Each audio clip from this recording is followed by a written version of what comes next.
So obviously the big story of the night was accomplished early in the half. So just what are your initial thoughts on that? I'm happy it's over with.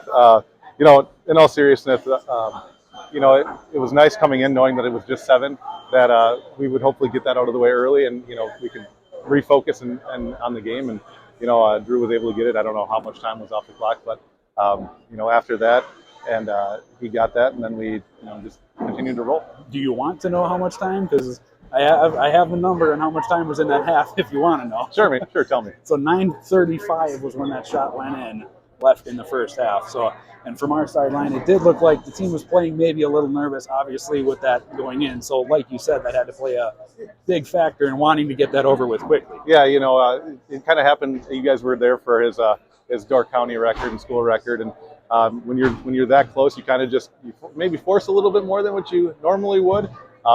I wouldn't say that the shots he was taking were bad, but he wanted to get it out of the way, and ultimately he was able to. A couple of other guys were able to score along the way to increase the lead as that first half went on, to really never put us in really in danger of giving it up, even though he was trying to get that record. So obviously, as we were talking with Drew's brother Alex there, you can't have a successful player like that by himself. It's a team effort to get someone to that point. So how nice is it to have that well-rounded team around a player like Drew? Oh, it's amazing. Drew's really stepped up this year as a leader. He's increased his assist numbers. He's up to 4 or 5 a game.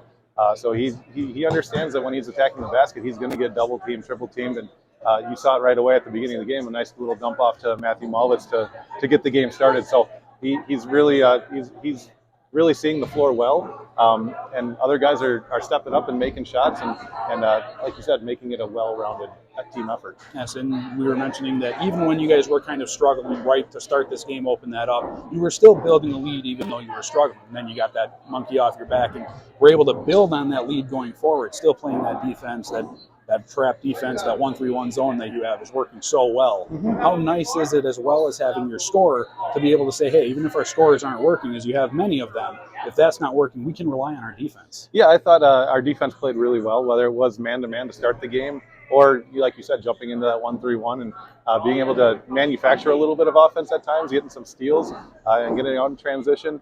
I just think, when things aren't coming like they were to start the game, if you can just chip away at it and continue to, like you said, build that lead any way possible, you're going to be successful. So now you got your short-term record, even though it's a multi-game, multi-season thing. Team-wise, you're leading the Packerland Conference. How do you refocus and keep this going forward? Even with Drew doing what he's doing, the team is still focused on that. If you ask Drew, I'm sure you will here in a little bit. He's focused on winning. The points and the accolades and the milestones are great, but he sees the bigger picture. Conference championship, making a deep playoff run, continuing to build on the success that we've had so far this season and keep it rolling. Absolutely. So we appreciate you taking the time to join us. We'll let you get back to some of your celebrations. We're going to try and steal Drew and get some questions out of him, but thanks for joining us, and thanks for having us all season long. Yeah, thank you guys for covering us.